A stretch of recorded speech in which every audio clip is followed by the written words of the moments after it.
were born between 4 and 6 weeks early because I was sick. Because I was sick from the beginning of the pregnancy to the end of the pregnancy. Had to be hospitalized, and they had to stay in the hospital. With that said, I didn't want my unborn child, I didn't want him or her to go through the horrible things that their sisters had to go through when they came into the world. And me not being able to take care of myself, walking upstairs and fainting or gaining obscene amounts of weight every week. It was not fun. So with that said, this was not something that I did that was heartless.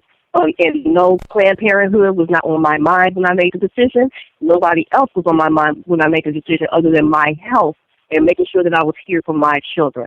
So with that said, there are a lot of women who were in my position, whether their children were born or are deformed in utero, whether and these are there are women also who decide, you know what, I'm going to have an abortion. I don't like this man. I understand that, but that's not the vast majority of women. That is not the vast majority of women walking into a clinic that performs an abortion. I don't care if it's I didn't say it was. I just said that there were women who actually decide to have an abortion because they don't like the man. I understand your position. Understand, my sister was a preemie.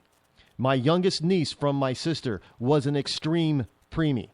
And both of them are obviously very healthy. And I have friends right now. One of them had a very difficult pregnancy. She had bed rest, and her daughter, part of her intestines she was born with part of her intestines outside of her body. So with the first month of this kid's life, they had to do a couple of surgeries to put it back in. I also have a friend who they found out while in utero that their daughter was going to have Down syndrome and also a heart condition where it was going to require surgery to repair the heart condition. But they tried so hard to have a kid.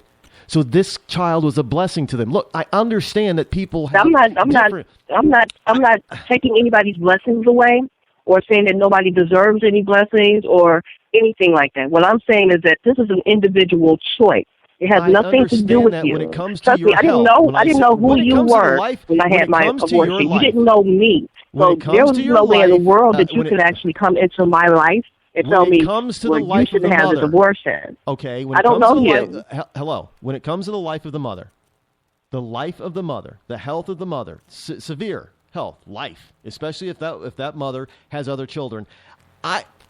Yes, there are times when an abortion is probably appropriate to save the life of a mother. And I will even go so far as to say in cases of incest, I'm still up in the air on the rape thing because it's really not the baby's fault. But incest and life and health. Okay, I'll get on that in a second. Go ahead. Life and health of the mother. I fully understand that. Other than that, we're looking at an epidemic of people utilizing this type of birth control as birth control. And the damaging part about it is a lot of women, once they go through with it, they also, we don't hear a lot about this, but there are studies that are coming out constantly about this story, because we know about the postpartum depression type of thing, and we're finding out that women are actually a lot of women are experiencing this after abortion. They're not being told about this kind of thing.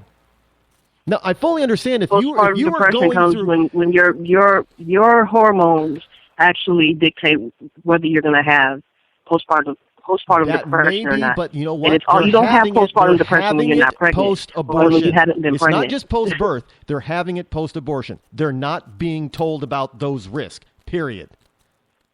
Actually, they're not being told about the psychological damage. They don't just take you into a room and perform the abortion. They give you all of your choices and all of the decisions. They give you a pamphlet. They even sit there and talk to you about what you're in for. Yes, but I can tell you, they're just like these doctors over here that were video recorded. They're encouraging them to go into that operating room to end the child's life. That has also been documented. You've actually been present during the time where that's actually happened. You've been in an abortion clinic. I have been a part of, and you've actually seen them cattle these women into these rooms without giving them information on what they're in for. It's called my ex-wife. I have.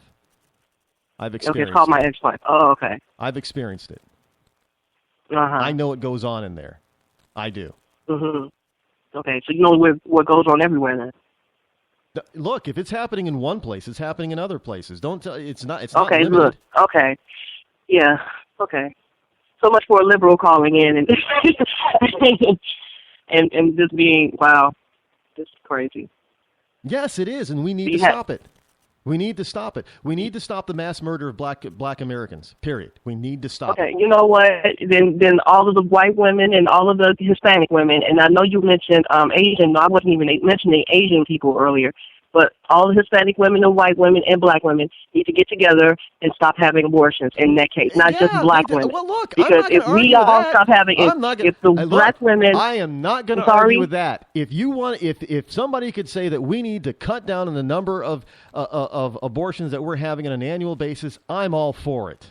I don't care what your race is, but I am just sick and tired. Why do you make it seem as though having an abortion is fun? I'm tired of the hypocrisy. It is painful. I'm tired of the hypocrisy. On one end, you've got the liberals talking about, well, there's a sanctity of life, so we can't kill somebody even though they measure up to the point of deserving capital punishment. So we can't get rid of the murderers and the rapists and all that kind of stuff. All the evil people. I'm for that. What are you talking about? Liberals in general are not. I'm for murder. I'm for putting murders and rapists on death penalty. What are you talking about? Tsarnaev, when the liberals are out there trying to save this kid's life, he did something horrible. He admitted it, and he should pay for it. But at the same time, when you talk about the sanctity of life on the other end of the scale, and saying, well, life begins here, you get people like Hillary Clinton saying, oh, no. We can't affect a woman's choice. I don't respect Hillary Clinton. She's not somebody I will be voting for in 2016 or whenever. I'm using her as an example because she wants to be president. No, she's not mine. Do you want a woman who wants to be president who wants to destroy another generation? I don't. You might as well just go to war. Did you just ask me, wait, hold on, you're not listening. Did you just ask me if I want a woman that's going to destroy the nation? No, I said, do you want to have a woman as president who is willing to destroy another generation? Okay, listen, I just told you while you were talking all loud that I don't support her. I never did. I don't like her. I'm a liberal. It was a rhetorical question. To hear a liberal say that they don't support another liberal? It was a rhetorical question. I heard you. Okay. Another thing, liberals need to get a sense of humor and lighten up. No, you weren't being funny. You were being loud like you were during the entire conversation. Yeah, because it's my show, so I get to be loud. Okay. See what I'm saying? How would I know if you're joking, if you're loud, if your tone hasn't changed? Look, but I'm being half facetious with Hillary. I'm serious as a heart attack when I ask people, do you want a woman who is willing to sacrifice an entire generation of beings? No, I don't. Not just you, but other liberals who support this woman. This woman is now going out there defending this whole mass murder for profit organization called Planned something Parenthood. That she's going to have to atone for. That's on her. But I can't support her. It's not. See, the point is it's not just Hillary. This is the left, period. Maybe not you in particular, but it is the general consensus of the left elitists who think that this is okay. And they do it because Margaret Sanger was dead on in their eyes when she said that this is what we need to do in order to control populations, eugenics. They believe in this population control crap. And they also believe that there is a superior race and that blacks are not it. Plain and simple. I mean, everybody on the left wants to run around and say, a bunch of Republicans, all the Republicans are the racist, bigoted homophobes that need to be, taken out or something. When you have a bunch of liberals running around talking about, well, this is a woman's choice to have an abortion, actually to kill and murder their child. And it's okay to do it so often. Debates like this daily.